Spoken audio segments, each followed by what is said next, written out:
여보세요? 박희준입니다.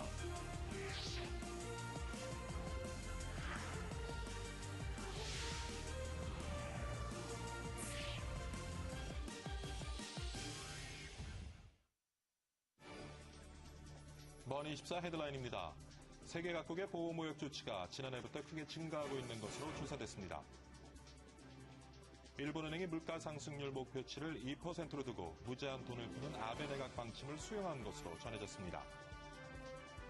이번 주 증시에는 우리나라를 비롯한 유로존 금리 결정과 더불어 기업들의 실적 이슈가 크게 부각될 것으로 보입니다. 국제통화기금 내부에서 재정위기를 극복하기 위해 지난 2010년 유로존 국가들이 처방했던 긴축 프로그램이 과도했다는 반성의 목소리가 나오고 있습니다. 지난해 한국계 외화 채권 발행 규모가 사상 최대 규모인 것으로 집계됐습니다.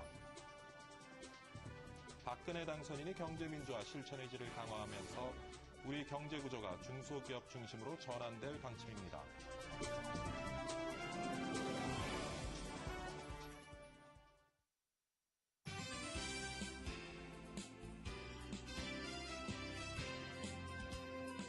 네, 박희준의 여보세요 1월 7일 월요일 2부 시작하도록 하겠습니다. 2부에서는요, 사상 최고를 기록하고 있는 외환보유고, 과연 어떤 의미를 갖는지, 또 우리 경제는 어떤 영향을 미치는지 한번 살펴보도록 하겠습니다. 또 서울대학교 경제학과 표학길 교수와 함께요, 주말에 공식 출범한 대통령직 인수위원회 과제에 대해서 말씀 나눠보도록 하겠습니다. 자, 2부도 먼저 글로벌 마감 시황부터 살펴보도록 하겠습니다. 박지은 외신 캐스터가 준비하고 있죠. 박지은 캐스터. 시황센터입니다. 벌써 새해 첫 주가 지나고 두 번째 주가 시작이 됐습니다. 글로벌 증시 지난주 금요일 뉴욕 증시부터 확인하고 출발하겠는데요. 뉴욕 증시 3대 지수 소폭 오르면서 지난 한 주를 마감한 모습입니다. FOMC 회의에서 올해 안에 자산 매입 프로그램을 중단해야 한다는 의견이 나오면서 약한 흐름을 보였는데요. 금요일에 주요 경제 지표들이 호조 보이면서 상승 전환됐습니다. 마감 지수 자세하게 확인해 보겠습니다. 다우 지수 0.33%, 포인트로 는 43.85포인트 올랐습니다. 13,435.21 기록했고요. 나스닥 상승폭 굉장히 제한적이긴 했지만 그래도 빨간불 켰습니다. 3,101선에서 마무리했습니다. S&P 500 지수 0.49% 올랐습니다. 1,466.47로 장 마감하는 모습입니다. 이번 주에도 미국에서 주요 경제 지표들이 발표를 앞두고 있습니다. 지난주에는 미국에서 재정자벽 협상이 최대 관심사였다면 이번 주에는 그 이후에 부채 상한 협상 등 남은 과제들의 해결 방안이 주요 관건이 될 듯합니다. 네, 또 주요 기업들이 지난 4분기 실적 발표를 앞두고 있는데요. 자세한 일정 살펴보겠습니다. 1월 8일 11월 소비자 신용 그리고 알코아가 기업 실적 발표를 앞두고 있습니다. 또 이틀 뒤인 1월 10일에는요. 11월 도매재고 지수 상승률 발표를 기다리고 있습니다. 네, 유럽도 알아보겠습니다. 지난주 금요일 장 초반 하락세를 보였던 유럽 주요 증시들 미국 고용지표 호조에 힘 입으면서 상승세로 장마쳤습니다. 네, 지수 자세하게 확인해 보겠습니다. 영국 FTSE 지수 0.7%, 42.5포인트 올랐습니다. 6,089.84 기록했고요. 독일 닥스 지수와 프랑스 까크 지수는 0.2%대로 소폭 올랐습니다. 강박권에서 마무리 지었는데요. 독일 닥스 지수는 7,776.37, 그리고 프랑스 까크 지수는 3,730선에서 장 마쳤습니다. 유럽에서는 이번 주 어떤 경제 지표들이 발표되는지 확인해 보겠습니다. 1월 7일 센틱스 투자 신뢰 지수 그리고 전월 대비 생산자 물가 지수가 발표 앞두고 있습니다. 그 다음 날 1월 8일에는요. 독일과 프랑스가 무역 지수를 발표를 하고요. 유럽 전월 대비 소매 판매도 발표가 됩니다. 네, 아시아 마감 상황 확인해 보겠습니다. 지난 금요일 아시아 주요국 증시 상반된 분위기였습니다. 일본 니케이 지수는 큰 폭으로 오른 반면에 홍콩 항생 지수는 소폭 밀렸습니다. 중국 정부가 경기 부양책을 발표할 것이라는 기대가 컸는데 발표가 나오지 않으면서 이 실망감이 악재로 작용했습니다. 아시아 증시 마감 지수 자세히 보시겠습니다. 지난주 마감 상황입니다. 일본 니케이 지수 굉장히 큰 폭으로 상승했습니다. 2.82%, 292포인트가량 오르면서 1,688선에서 마감됐습니다. 중국 상해종합지수 역시 소폭 올랐는데요. 0.35%, 강보합권에서 2,276.99 기록했습니다. 홍콩 항생지수 0.29% 소폭 떨어지면서 23,331.09로 장 마쳤습니다. 지난 거래일 원달러 환율 점검해 보겠습니다. 2.1원 상승한 1,063.6원에 거래 마쳤습니다. 지금까지 시황센터에서 전해드렸습니다. 네, 박지은 캐스터와 함께 지수 중심으로 글로벌 마감 시황 살펴봤고요. 이번에는 머니국의 최현진 기자 전화 연결해서 관련 내용 한번 분석해 보도록 하겠습니다. 최현진 기자. 네, 인머니 최현진입니다. 지난주 뉴욕 증시는 재정절벽 합의와 더불어 경제지표가 호조세를 보이며 일제히 상승 마감하며 S&P 500 지수는 5년 내 최고치를 경신했습니다. 재정절벽에 대한 합의안이 상하원을 통과했다는 소식이 전해진 데다 고용과 서비스 등의 지표가 일제히 개선세를 보이며 강세를 유지하는 모습을 보이고 있습니다. 우선 지표 살펴보면요. 지난해 12월 비농업 부문의 취업자 수가 15만 5천 명 늘고 실업률은 7.8%로 직배됐습니다. 실업률의 경우 2008년 12월 이후 최저 수준을 이어나가고 있습니다. 또 12월 ISM 서비스업 지수는 56.1로 지난해 2월 이후 10개월 만에 최고치를 나타냈습니다. 11월 미국의 공장 주문 역시 0.4% 증가했다는 소식도 시장의 호재성 재료가 됐습니다. 시장 전문가들은 경제지표 개선세에 우려감을 털어냈다고 설명했습니다. 사실 12월 FOMC 회의록에서 자산 매입 프로그램을 종료해야 한다는 의견이 제시됐다는 소식이 악재가 되기도 하지만 경제지표 개선세에 우려감이 다소 줄어드는 모습을 보이고 있습니다. 현지 시간으로 8일 실적 발표가 예고된 알코아가 2% 넘게 상승했고 월트 디즈니와 JP모건 체이스, 뱅크 오브 아메리카 등도 1%대의 오름세를 나타냈습니다. 인텔과 같은 반도체 기업들도 강세를 보였습니다. 애플은 삼성전자의 시장 점유율이 확대되고 있다는 소식에 주춤하는 모습을 보였습니다. 유럽 주요 증시 역시 상승 마감했습니다. 미국의 재정절벽 합의에 대한 안도감과 더불어 미국과 유럽 주요 지표가 호조세를 보였기 때문입니다. 우선 12월 유로존의 제조업과 서비스업 구매관리자 지수 PMI는 47.2로 전달보다 높은 것으로 조사됐습니다. 또 유로존의 소비자 물가가 2.2%로 전문가 예상치보다 높았던 것도 경기 회복에 대한 시그널로 해석되고 있고 독일의 11월 소매 판매가 전문가 예상치를 웃돌았다는 소식도 호재가 됐습니다. 지금까지 글로벌 마감 시황 전해드렸습니다.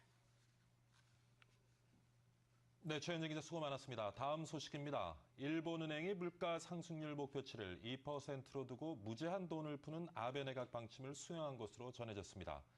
외신에 따르면 일본은행이 새로 집권한 아베 내각의 주장대로 인플레이션율을 목표치를 상향 조정하고 무제한 통화 완화 정책을 발표할 것으로 알려졌다고 보도했습니다. 이에 따라 일본 엔화 가치 하락 속도가 빨라질 것으로 전망되고 있습니다. 또 아베 내각 뜻대로 경기 부양책을 펼 수 있게 됐지만 중앙은행의 독립성을 해쳤다는 비판도 이어지고 있습니다. 지난주 국내 증시는 재정절벽 고비를 넘기면서 힘찬 출발을 했었죠. 주 후반 힘이 빠지는 모습이었는데요. 이번 주는 어떤 이슈들이 있는지 박상정 기자가 정리했습니다. 이번 주는 한국은행을 비롯해서 글로벌 중앙은행들의 금리 정책 결정 회의가 잇따라 열립니다. 10일 유럽 ECB에서는 1월 정책 회의를 열고 11일에는 한국은행이 금융통화위원회를 열어 금리를 결정합니다. 저금리 기조 유지를 확인하면서 유동성 랠리 환경을 점검할 수 있을 것으로 보입니다. 4분기 실적 발표 시즌도 본격적으로 개막됩니다.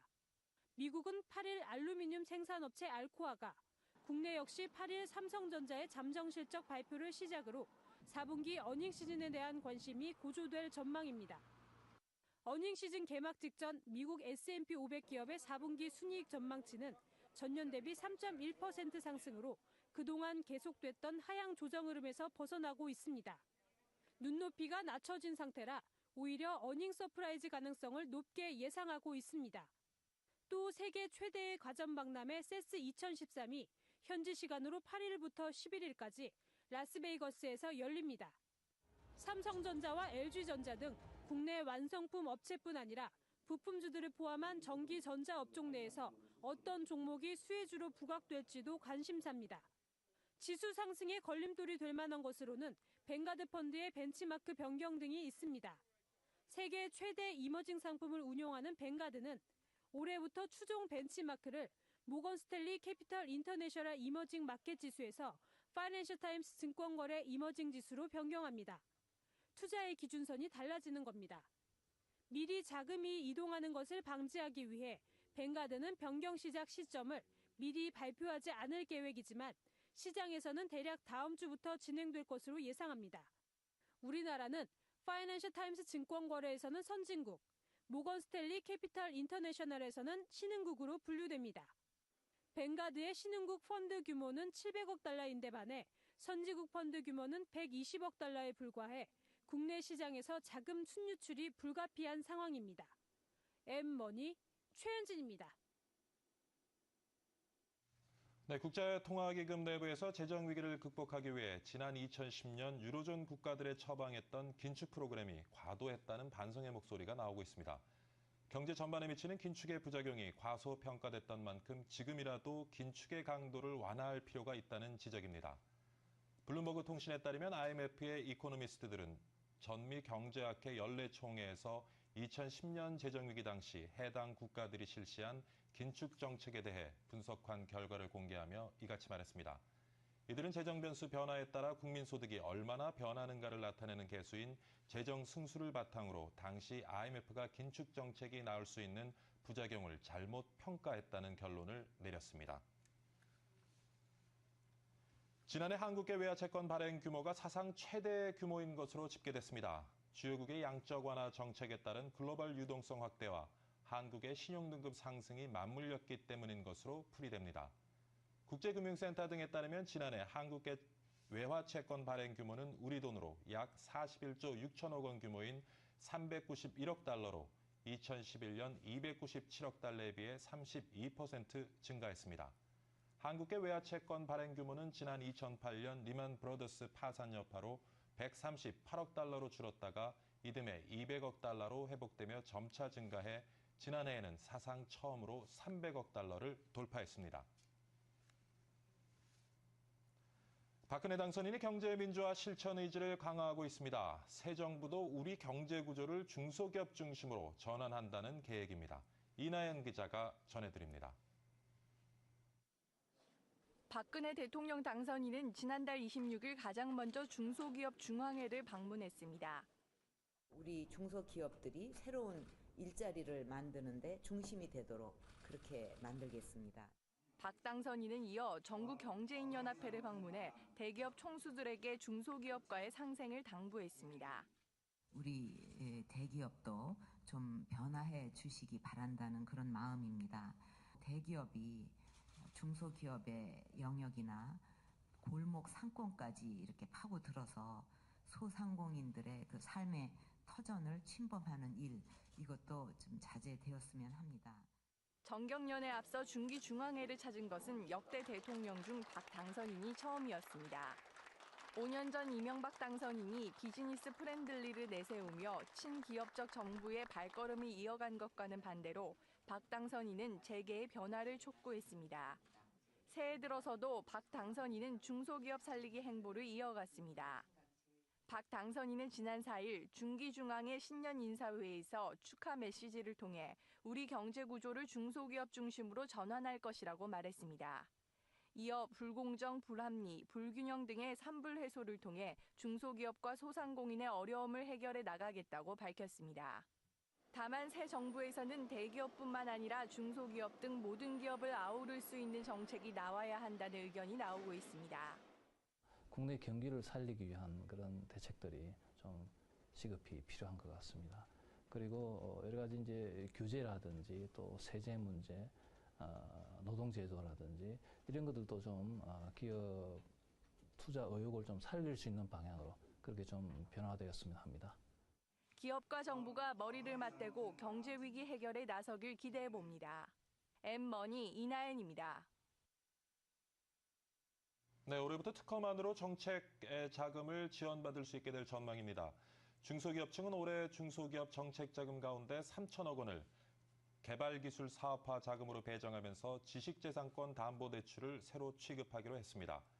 특허 등 지식재산권을 담보로 인정하고 정책 자금을 지원해주겠다는 뜻으로 이에 따라 지식재산권만으로도 자금을 융통할 수 있는 길이 열리게 됩니다.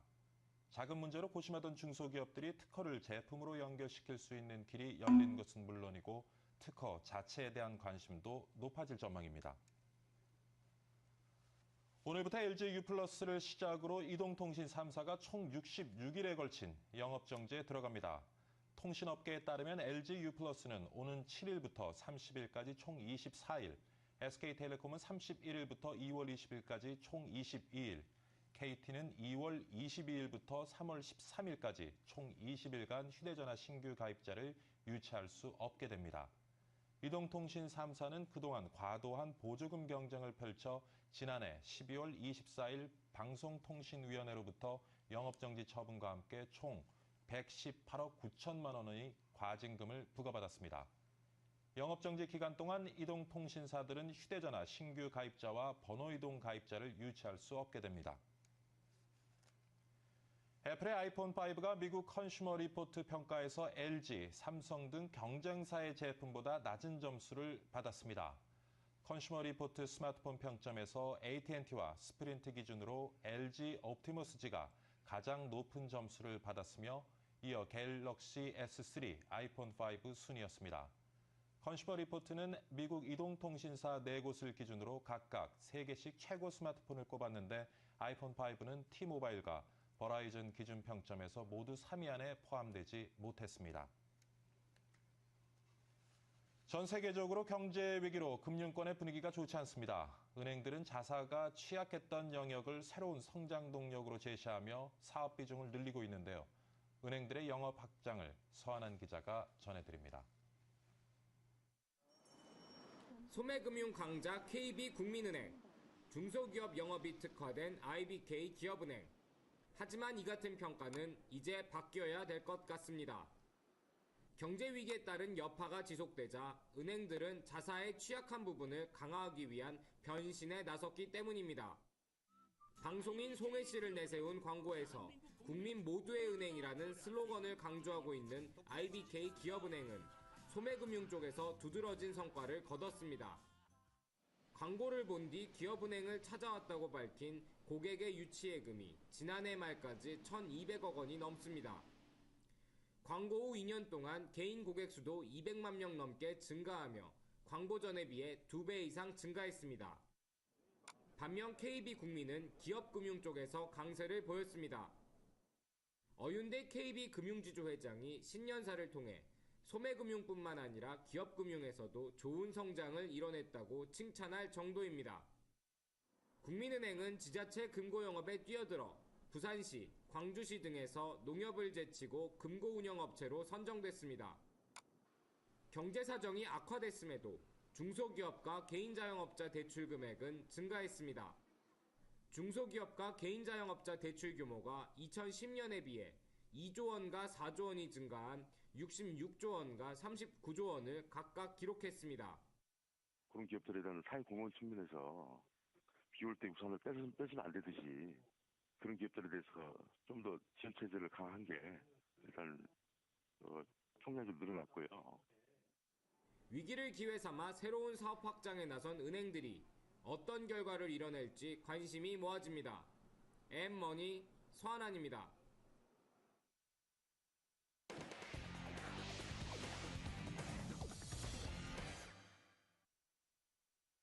자, 집중 관찰 오늘의 종목 알아보도록 하겠습니다. 오늘 종목은요, 매일 유업입니다. 오늘은 토레스증권의 박준현 차장 전화 연결해 보도록 하겠습니다.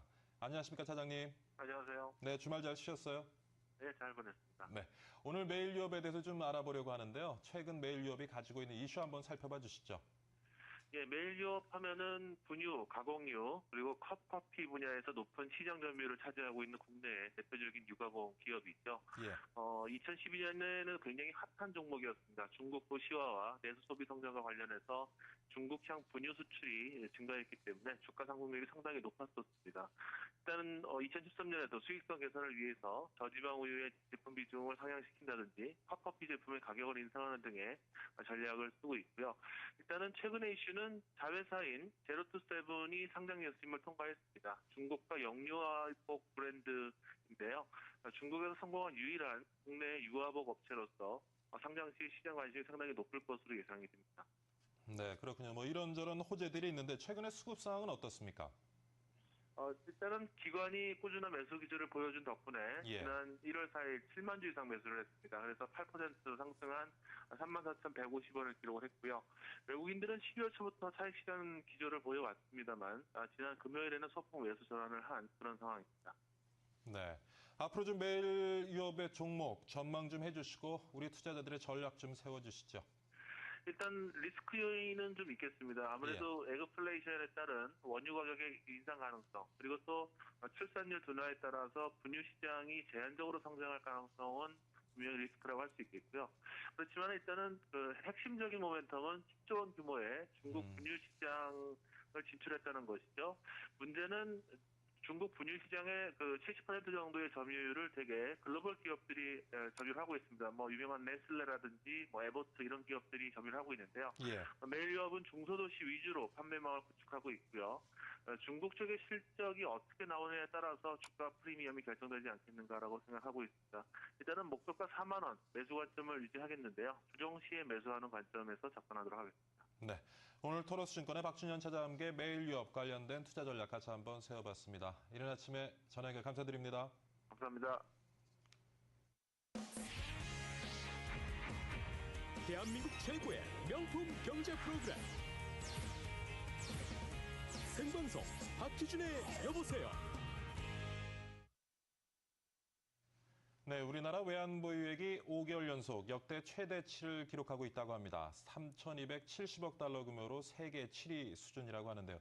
과연 외환 보유액 증가가 우리 경제에 어떤 영향을 미치는지, 그리고 또 그것이 갖는 의미는 무엇인지 오늘 자세히 한번 알아보도록 하겠습니다. 오늘은 한국은행 국제총괄팀 이순호 차장 전화 연결돼 있습니다. 안녕하십니까, 차장님? 예, 안녕하십니까. 네, 이른 시간 전화 연결 다시 한번 감사드립니다. 네. 네, 지난달 한국 외환 보유액이 5개월 연속 사상 최고치를 경신했다고 하는데 지금 그 규모가 어느 정도 되는지요? 네, 2012년 12월 말 현재 외환 보유액은 3,269.7억 달러를 기록해서 2012년 8월 3,168.8억 달러 이후 5개월 연속 사상 최고치를 경신하였습니다. 네. 네, 지금 뭐 규모로는 세계 7위 수준이라고 하는데 다른 나라와 비교했을 때 지금 우리나라 외환 보유액 수준이 어느 정도인지 좀 비교해가면서 설명을 좀 부탁드릴게요. 2012년 11월 말 기준으로 저희 나라의 외환 보유액은 중국, 일본, 러시아, 스위스, 대만, 브라질에 이어 세계 7위 수준입니다. 그렇군요. 지금 뭐 5개월 연속 사상 최고치를 갱신하고 있는데 어떤 배경에서 이런 연속 사상 최고치 갱신이 가능했다고 보시는지요? 예, 두 가지를 말씀드릴 수 있겠습니다. 먼저 5개월 연속 사상 최고치를 경신할 수 있었던 것은 외화 자산을 운영하면서 발생하는 유가증권 매매이익과 유가증권 및 예치금 이자 등 외화 자산 운용 수익이 늘어났기 때문입니다. 또한 저희 한국은행은 외환 보유액을 미 달러화 이외에 유로화, 파운드화 등 주요 선진국 통화에 분산 투자하고 있는데 이들 통화의 대미 달러 가치가 유럽 채무 위기 완화 등으로 절상되면서 미국 달러화로 환산하는 금액도 늘어났기 때문입니다. 네, 그렇군요. 뭐 외자 운용에는 어떤 원칙을 가지고 있습니까? 저희가 기본적으로는 외환 보유액의 안정성과 유동성이 가장 최우선 목표로 두고 있고요. 그다음에 이제 그 유동성과 안정성을 확보하는 동시에 수익성을 갖다가 높이는 데 중점을 두고 있습니다. 그렇군요. 지금 뭐 외환 보유액이 사상 최고치를 경신했다 이런 뉴스들이 대부분인데 그것이 가지는 의미를 또 잘 모르는 시청자들도 있을 것 같아서요. 그렇다면 외환 보유액이 많으면 어떤 점이 좋은지 좀 설명을 해주시죠. 예, 우선 외환 보유액의 기능에 대해서 설명드리겠습니다. 외환 보유액은 긴급시 국민 경제의 안전판일 뿐만 아니라 환율을 안정시키고 국가 신인도를 높이는 데 기여합니다. 예를 들어서 글로벌 금융위기가 발생할 경우에 민간 부분이 해외 차입을 하지 못해 대외 결제가 어려워질 경우에 대비하고 외환 시장의 외화가 부족해서 환율이 급격하게 상승할 경우 시장 안정을 위해 사용됩니다. 그래서 외환 보유액을 많이 보유하고 있다는 것은 그만큼 국가의 지급 능력이 충분하다는 것을 의미하게 되므로 국가 신인도를 높여 민간 기업 및 금융기관의 해외 자본 조달 비용을 낮추고 외국인 투자를 촉진하는 등의 많은 장점이 있습니다. 네, 그렇군요. 금융 시스템 안정을 위해서 뭐 각국의 외환 보유액뿐 아니라 양자 간 통화 수합 등 다양한 노력이 필요할 것 같은데 뭐 어떤 방법들이 또 있습니까? 저희가 그 CMIM 그 역내 금융 안정망에 참여해가지고요. 위기 시에 서로 그 자국 통화를 대가로 그 자금을 갖다 공급하는 등의 금융 안정망 확충에 참여하고 있습니다. 네, 그렇군요. 네, 오늘 말씀 감사드립니다. 한국은행 국제총괄팀 이순호 차장과 함께 최근 연일 경신하고 있는 외환 보유고에 대해서 같이 한번 고민해봤습니다. 감사합니다. 네, 감사합니다. 대한민국 최고의 명품 경제 프로그램 생방송 박희준의 여보세요. 자, 이번에는 경제 이슈 짚어보기로 하겠습니다. 오늘도 월요일 열어주시는 분이죠. 서울대학교 경제학부의 표학길 교수 나와 계십니다. 안녕하십니까, 교수님. 안녕하세요. 네. 오늘 좀 날이 조금 좀 풀린 것 같습니다. 네, 그런 것 같습니다. 머리 이발을 하셨네요. 아, 그렇습니다. 예. 더 젊어 보이십니다. 네. 예. 조금 전에 그 외환 보유액에 대해서 얘기를 나눠봤는데요. 네. 지금 뭐 외환 보유액이 계속 많아지고 있습니다. 네, 네. 물론 이제 뭐 외환 보유액이 많아진다는 것이 긍정적인 측면도 있겠지만 네. 아무래도 적정선을 유지하는 것이 중요하지 않을까 그렇습니다. 생각이 되는데요. 어떻습니까, 네. 교수님? 지금 한 5개월째 연속 그 외환 보유액이 사상 최고를 예. 기록을 하고 있다 그러는데요. 예. 우리가 한 가지 기억할 거는 지금 외환 보유액의 절대 액수도 중요하지만 예. 그 구성을 어떻게 가지고 가느냐 하는 것도 굉장히 중요하다고 생각을 합니다. 다시 말하면 달러와 비달러, 예를 들자면 유로화, 엔화 등의 외환 보유를 어떻게 가지고 가느냐 하는 것도 예. 중요한 과제고요.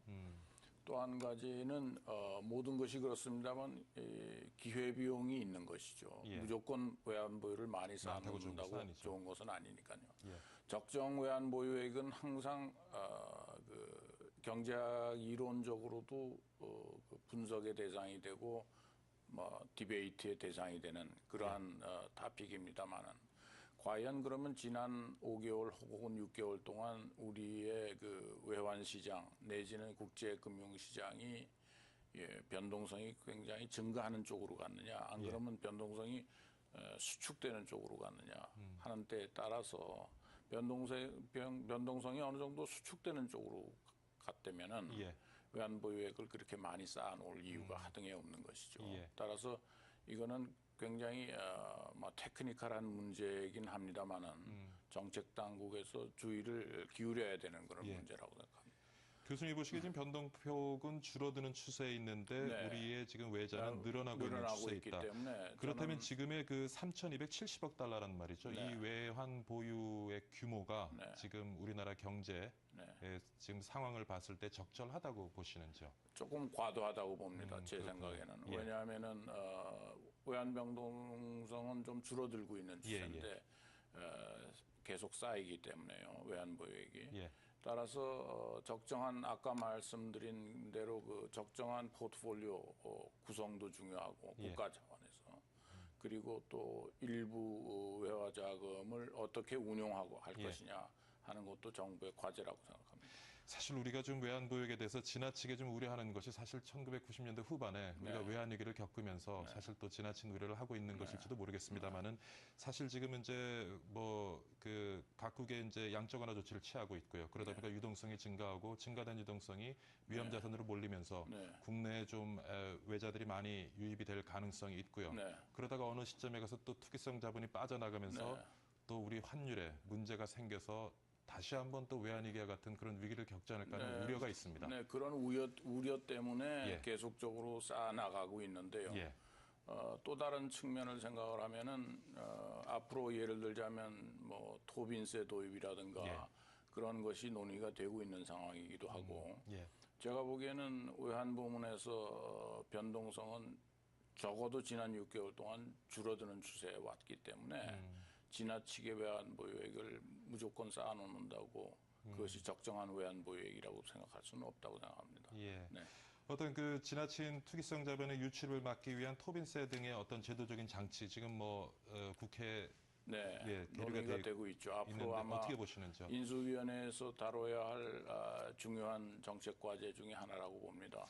자, 오늘 이제 교수님과 좀 그 인수위원회 얘기를 사실 좀 해보고자 합니다. 인수위원회 얘기를 해보고자 하는데 이번에 인수위원회 그 인수위원 구성 어떻게 보시는지요? 네, 제가 보기에는 그 비교적 무난하고 적절한 구성이 아닌가 그렇게 생각을 합니다.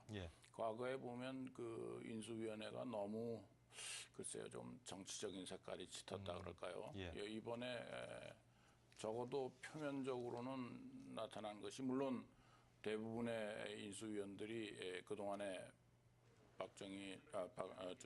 박근혜 당선인의 그 정책 구상 내지 예. 정책 새누리당 정책 구상에 많이 참여를 해왔던 분들이긴 합니다만은 그래도 일단 실무진 위주로 좀 비교적 알차게 구성이 된 게 아닌가 저는 좋은 인상을 받았습니다. 좀 네. 정치적인 색채가 좀 약해지고 실무적인 냄새가 더 나는 그런 네. 인수위 구성이 네. 아니었나 네. 하는 네. 평을 받고 있는데요. 네.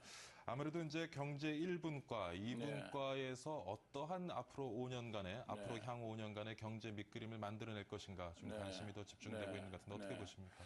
경제 1분과가 아무래도 거시 재정, 금융 그런 쪽을 맡게 되고 아마 예산 그런 관할 부처 쪽을 같은 맡게 경우는 이제 기획재정부, 공정거래위원회, 금융위원회, 금융감독원, 국세청 관련된 국세청, 업무가 그런 경제 쪽에 1분과 중점을 둘 것 같고요. 제2분과가 아마 그 중소기업 문제라든가 지식경제부, 국토해양부 이런 쪽, 농림수산식품부, 부동산 정책 이런 것들을 이제 총괄하지 않을까 그렇게 생각이 됩니다. 1분과와 2분과 간의 이제 업무 영역을 정확하게 이렇게 파악하는 거, 구분하는 거, 그것도 굉장히 중요한 과제라고 생각합니다. 예를 들자면 공정거래 업무하고 중소기업 업무 같은 것이 중복될 수가 많이 있기 때문에 뭐 또 꼭 각 분과별 또 그 어떤 그 정책 과제 혹은 정책 현안에 대한 분석 결과가 서로 또 공유되고 조정이 돼야 되는 그런 과정이 필요하겠죠. 지금 말씀하신 것처럼 이제 경제 민주화라는 큰 테두리 속에서 1분과 2분과가 겹치는 부분이 많이 있습니다. 예를 들어서 뭐 중소기업 관련된 문제라든지 그런 것에 대한 조정이 필요하겠다 하는 말씀이신 것 같고요. 지금 뭐 가장 큰 문제가 뭐 교수님과도 몇 번이나 얘기를 나눴습니다만은 가계부채 문제입니다. 네, 그렇습니다. 이 문제 좀 어떻게 좀 지금 뭐 사실은 경제 1분과가 경제 민주화 문제도 로드맵을 만들어 나가야 되리라고 생각을 합니다. 경제 1분과 중심으로. 그런데 이제 당면한 정책 과제 중에 제일 중요한 것이 경기를 어떻게 다 되살릴 것이냐. 경기 부양과 관련지어서 지금 올라가 있는 추경 예산 문제라든가 그다음에 하우스푸어의 대책, 가계부채의 대책, 하우스푸어 대책만 하더라도 지금 초고위험 주택담보대출, 다시 말하면 3개월 이상 주택담보대출을 연체를 하고 있는 그런 사람들의 숫자가 28,000명. 28,000명. 네, 그분들이 또 연체하고 있는 금액이 3조 3천억 정도라고 합니다. 이거면 주택담보대출 시장을 한 394조, 400조 정도로 우리가 파악하고 있는데 거기에 한 0.8% 그러니까 뭐 1%에 가까운 그러한 사실상 부도율이랄까 연체율이 되는 것이죠. 또 이런 분들이 대부분이 그 3개 금융기관 이상에서 그 대출을 받고 있는 다중채무자 혹은 다중 연체 대출자들이 한 23만 명 정도로 파악이 되고 있습니다. 따라서 이들에 대해서 어떻게 앞으로 그 대처를 해나갈 것이냐. 지금 현재 얘기되고 있는 거는 한 18조 원 규모의 국민행복기금을 조성을 해서 뭐 그것을 가지고 일단은 하우스푸어 대책 내지 악성 가계대출 대출자에 대한 그 방안을 추진하겠다. 지금 얘기되는 것으로는 페널티를 부과할 수밖에 없는 거 아니냐. 안 그러면 도덕적 해이 문제가 너무 방만해질 테니까 어느 정도의 페널티를 디자인해야 될 것이냐. 적정한 페널티를 디자인하고 18조 원의 행복기금을 어떻게 성공적으로 조성하느냐 하는 것이 가장 큰 단기 과제라고 생각할 수가 있습니다. 18조에 이르는 행복기금을 조성하는 것이 가능하다고 보시는지요? 글쎄요, 저는 뭐 규모상으로는 저는 가능은 하다고 생각합니다. 그거를 다만 그걸 어떤 식으로 조성할 것이냐, 뭐 국채를 발행해서 조성할 것이냐, 정부 재정 기금에서 얼마 정도를 인출을 할 것이냐, 혹은 뭐 민간 기금의 도움을 받아야 될 것이냐, 그런 것들이 이제 구체화하는 그러한 전략이 필요하겠죠. 그것이 인수위의 가장 중요한 단기 시급 과제라고 볼 수 있겠습니다. 지금 말이죠. 그 인수위의 요번에 키워드로 보니까 국민 삶의 질이더라고요. 네. 그러니까 경제 성장도 중요하지만 네. 일자리에 더 중점을 두겠다. 네. 그리고 경제가 성장해서 발전하는 것도 중요하지만 국민이 피부로 그것을 느끼도록 네. 해주고 싶다 하는 네. 것이 아주 키워드인 것 같은데 그러다 네. 보니까 아무래도 물가 네. 또 조금 문제가 되는 것 같습니다. 지금 뭐 네. 선거가 끝난 다음에 물가가 좀 들썩이고 있기는 네. 한데요. 이 네. 부분은 어떻게 보십니까? 물가는 지금 그렇게 걱정할 단계는 아니라고 생각합니다. 예, 전체적인 유가 동향도 아시다시피 예. 상당히 수속이 되고 있는 그런 상태고요. 예. 다만 한 가지 공공 요금을 비롯한 이제 봄이 다가오면은 4월달, 3, 4월달 대개 그 노사 협상이 시작이 되는 그런 예. 기간이고.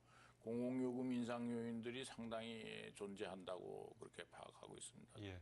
특히 전기요금이라든가 기타 요금. 예. 그래서 그런 것을 통해서 물가 인상 압력이 좀 거세지지 않을까 하는 것인데 지금 현재의 물가 수준은 그렇게 염려할 수준은 아니라고 생각을 합니다. 다만 모든 것을 동시에 해결할 수는 없겠지만 예.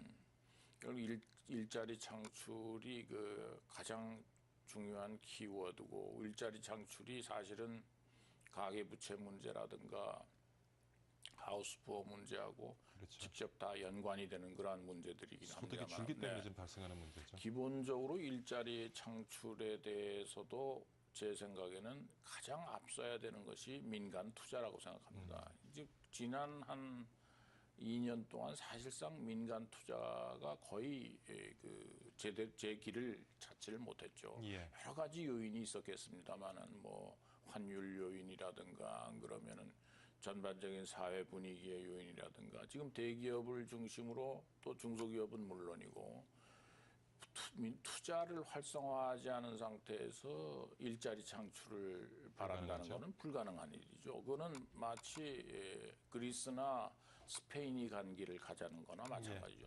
그렇게 될수록 공공부문 혹은 공공부문이 커질 수밖에 없습니다. 왜냐하면 공공부문에서 일자리를 창출을 떠받기 시작을 하면은 결국 민간 부문의 그 투자 활성화를 통해서 민간 부문에서의 그 일자리 창출이 이루어져야 되는데 특히 중소기업에 이제 일자리 창출을 요구를 하고 있고 지원을 통해서 일자리 창출을 시도를 하고 있는 것 같은데 신정부에서는 중소기업은 어떤 면에서는 한 사람 쓰고 두 사람 쓰는 데에 따라서 굉장히 부가가치가 좌우되는 그러한 부분입니다. 근데 되도록이면 중소기업에서는 지금 오히려 일자리 창출보다도 일자리 절약의 그 어떤 키워드가 있을 정도로 그런 그 부문이기 때문에 지나치게 중소기업 중심으로 일자리 창출을 기대하는 거는 좀 앞뒤가 안 맞는 일인 것 같고요. 저는 기본적으로 민간 부문이 새 정부 하에서 어떤 면에서는 과거의 여러 가지 불확실성이 거두어졌으니까 보다 많은 그 투자, 민간 투자의 활성화 그것을 대기업이건 중소기업이건 중견기업이건 간에 그 대기업, 중견기업, 중소기업을 망라하고 일자리 창출 자체보다도 민간 투자를 활성화하는데 그 정책 일분과에서도 경제 일분과에서도 그 정책 디자인을 해나가야 되지 않을까 그렇게 생각합니다. 지금 뭐 국민의 삶, 그 피부로 우리가 느낄 수 있는 물가라든가 가계부채라든가 여러 가지 문제가 결국에는 이제 소득하고 관련된 문제고 그렇다 보면 이제 일자리를 우리가 많이 창출해내고 소득을 늘려주는 것이 중요한데 그러려면 결국엔 민간 부분에 투자를 조금 훨씬 활성화하는 것이 필요하겠다. 그러다 보니까 사실은 선거 동안에 많이 얘기되고 있던 경제 민주화 얘기가 약간 좀 멈칫하고 뒤로 물러나는 듯한 느낌이 듭니다. 근데 사실은 경제 민주화에서 의도하는 것도 어떤 면에서는 일자리 창출을 의도하면서 민간 투자를 활성화하기 위한 조치라고 생각을 합니다. 여러 가지 조치들이. 그래서 그것이 제가 늘상 하는 얘기입니다만은 이 대기업과 중소기업을 양극화시키지 말고 자꾸 그 중간에 예를 들자면 굉장히 많은 그 중견기업, 우수한 중견기업이 1,400개 정도 우리나라에 있습니다. 중견기업은 사실상 중소기업법을 벗어난 기업이지만 대기업이라고 굳이 간주를 할 수도 있겠지만 이 중견기업, 사실상의 대기업들이 대기업 집단으로 지정된 62개 기업이 가지고 있는 거느리고 있는 1,700개의 기업에 속하는 건 아니거든요. 어떤 면에서는 굉장히 인디펜던트, 아주 굉장히 독립적인 그러한 뭐 동일 상표라든가 하나의 상표라든가 하나의 주된 상품이라든가 이런 것을 가지고 있는 중견기업이 있기 때문에 이 중견기업의 앞으로 육성이 결국은 대기업과 중소기업 간의 양극화 구조를 중화시켜 나가는 그러한 키워드가 되지 않을까 그렇게 생각을 합니다. 사실 이제 대기업과 중소기업의 상생이라든가 지금 말씀하신 부분은 사실은 이제 좀 경제 이분과에서 이제 많이 다루게 될 문제 그렇게 같습니다. 됩니다.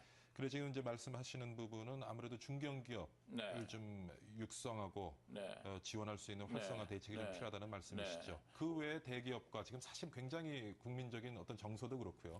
대기업과 중소기업은 양극화 현상으로 지금 몰아가고 있는 느낌인데 또 뭐 중견기업의 육성 외에 우리가 조금 취할 수 있는 상생의 방법이 있다면 지금 사실은 이제 그 민간 투자를 활성화하려면은 민간 부분에서 특히 대기업 집단이면 대기업 집단, 대기업에서 물론 투자 마인드도 중요하지만은 어떠한 부분에 자기네들이 투자를 할 수 있느냐.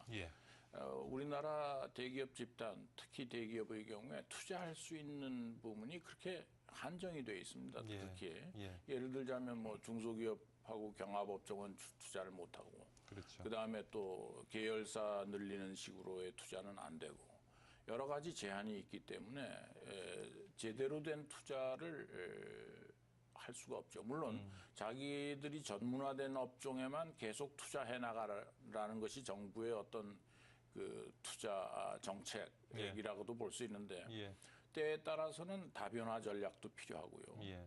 어떤 면에서는 리스크를 앞으로 단일 업종에만 투자하는 데 따른 여러 가지 리스크가 있으니까 그 리스크를 다변화할 주변 업종의 진출도 필요하고 하기 때문에 결국은 규제 완화의 문제하고도 관련이 되고 이 규제 완화의 문제는 경제 민주화의 문제하고도 또 관련이 되는 겁니다. 그래서 굉장히 복잡한 문제이긴 하지만은 저는 좀 상향식 지원 방식이 기업 지원 정책이 필요하지 않겠냐. 상향식이라는 거는 중소기업에서 치열하게 중소기업은 뭐 우리나라의 90% 이상을 중소기업이 가지고 있으니까 숫자상으로 엄청 많은데 영세성에서 따지면은 중소기업은 굉장히 한 사람의 인건비라도 아껴야 되는 그러한 업종입니다. 치열한 경쟁에서 살아남는 중소기업들은 중견기업으로 중소기업의 틀을 벗어날 수 있는 인센티브가 있어야 됩니다. 근데 지금 그 인센티브가 거의 없죠. 그러니까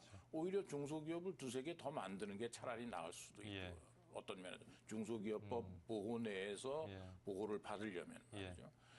그래서 그러한 면에서 좀 상향식, 다시 말하면 중견기업으로부터는 대기업 내지는 그 집단적인 대기업에 갖는 어떤 규모의 경제성이라든가 이런 것을 향유할 수 있게 유도를 하고 대기업은 또 집단적인 대기업들은 글로벌 기업으로서 성장해서 글로벌 컴피티션에 글로벌 경쟁에 경쟁력을 갖추도록 또 지원을 해줘야 합니다. 다시 말하면 제가 말씀드린 건 중견기업이나 대기업도 정부의 간접적인 지원이 필요한 기업들이라는 것이죠. 특히 기본 R&D, 기초 R&D라고 그러죠.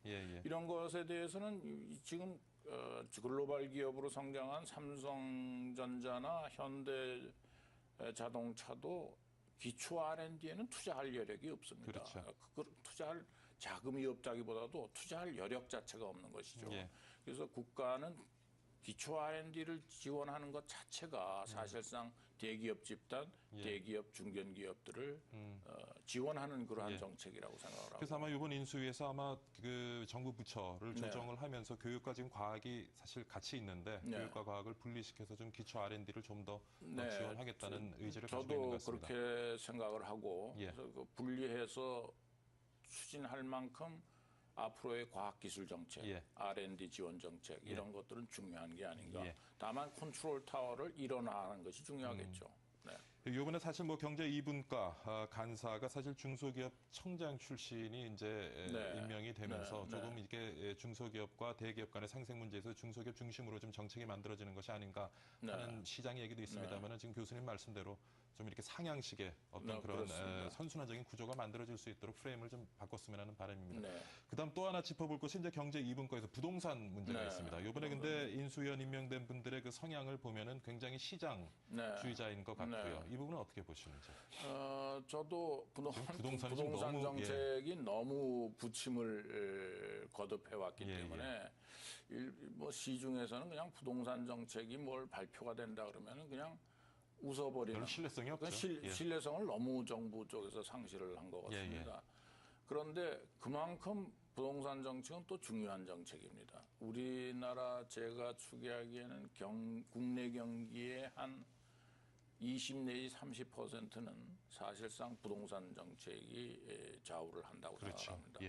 그건 단기적으로도 그렇고 장기적으로도 그렇고 중요한 정책인데 너무나 그동안에 그 부동산 정책이 일부 지역의 그 부동산 가격, 뭐 서울로 치면 뭐 강남 일부라든가 전국으로 치면 뭐 서울이라든가 일부 지역의 그 부동산 가격에 일희일비해가지고 너무 지나친 처방들을 내놓은 게 아닌가. 그러니까 부동산 가격이 올라갈 때도 처방을 내려놓고 부동산 가격이 내려갈 때도 처방을 내려놓고 그런데 사실 그 일부 지역의 부동산 가격을 억제하고 혹은 일부 지역의 부동산 가격을 부추기는 그러한 정책에서 좀 탈피할 필요가 있는 것이죠. 이번 인수위의 그 성향으로 보면은 뭐 시장 친화적인 정책을 추진한다고 그러니까 한번 기대를 해볼 수 있겠습니다만은 너무 단기적인 그 정책보다는 중장기적인 정책이 필요하지 않을까. 예를 들자면 최근에 이슈가 되고 있는 취득세 감면 조치라든가 이런 거. 취득세 뭐 지난 6개월 동안, 지난 1년 동안만 감면을 했다면은 부동산을 사고 파는데 민간 기업은 물론이고 민간 주택 소유자들 혹은 주택에 대한 어떤 전세 공급자 내지는 수요자들이 반응을 할 수 있는 여유를 줘야 되거든요. 시계가 너무 짧은 거죠. 어떻게 집을 사고 파는데 6개월 만에 혹은 3개월 만에 결정을 할 수 있는지. 물론 그 어떤 형평성은 우리가 중장기적인 형평성은 생각할 수 있습니다만 지금은 누가 뭐래도 부동산 정책이 활성화돼야 됩니다. 어떤 거래 자체가 활성화돼야 됩니다. 거래가 활성화돼야 되죠. 거래가 활성화되지 않는 상태에서 공급이 활성화될 수가 없겠죠. 그래서 저는 그 상한제 같은 거 이미 우리가 알고 있는 제도죠. 상한제가 무너졌다는 건 이미 알고 있는데 상한제 같은 것은 과감히 풀어야 지금 어떤 면에서는 부동산 경기가 다운되어 있는 거니까 아주 침체되어 있으니까 만약 부동산 경기가 활황화될 때는 상한제를 풀래야 풀 여유가 없는 것이죠. 그래서 그런 거는 과감하게 풀어가지고 시장 기능에 맡기고 그래야 원활한 또 주택 공급이 이루어지겠죠. 왜냐하면 도시형 원룸형이라든가 오피스텔이라든가 이런 것을 많이 필요로 하는 그러한 지역이 있는 반면에 그다음에 중소형 아파트가 필요로 하는 지역들이 있기 때문에 그런 상한제 같은 것은 과감히 풀어나가서 시장 기능을 되살릴 때가 아닌가 그렇게 생각을 합니다. 아무래도 이제 이번 인수위에서 좀 시장 경제 중심으로 부동산 경제 관련된 좀 정책을 만들어서 좀 장기적인 관점에서 서서히 좀 살아나고 부작용 없이 좀 우리 부동산 경제가 좀 살아났으면 하는 바람입니다. 그렇게 됐으면 좋겠습니다. 오늘 서울대 경제학부의 패학길 교수와 함께요. 새로 구성됐죠. 주말에 이제 구성이 됐는데 인수위원회가 앞으로 그리게 될 5년 동안의 경제 밑그림에 대해서 같이 한번 살펴봤습니다. 오늘 수고 많으셨습니다, 교수님. 감사합니다. 네, 박효준의 여보세요 1, 2부 여기서 모두 마치도록 하겠습니다. 오늘도 영하 10도 안팎의 쌀쌀한 날씨지만 그래도 그동안 찾아왔던 맹추위보다는 좀 덜한 것 같습니다. 낮에는 기온이 조금 올라가서 한 0도까지 서울은 올라간다고 하고요. 바깥 활동하기에 좀 더 나아질 것이라는 예보입니다. 오늘도 건강한 하루 보내시고요. 저는 내일 다시 건강한 모습으로 찾아뵙겠습니다. 오늘 감사합니다.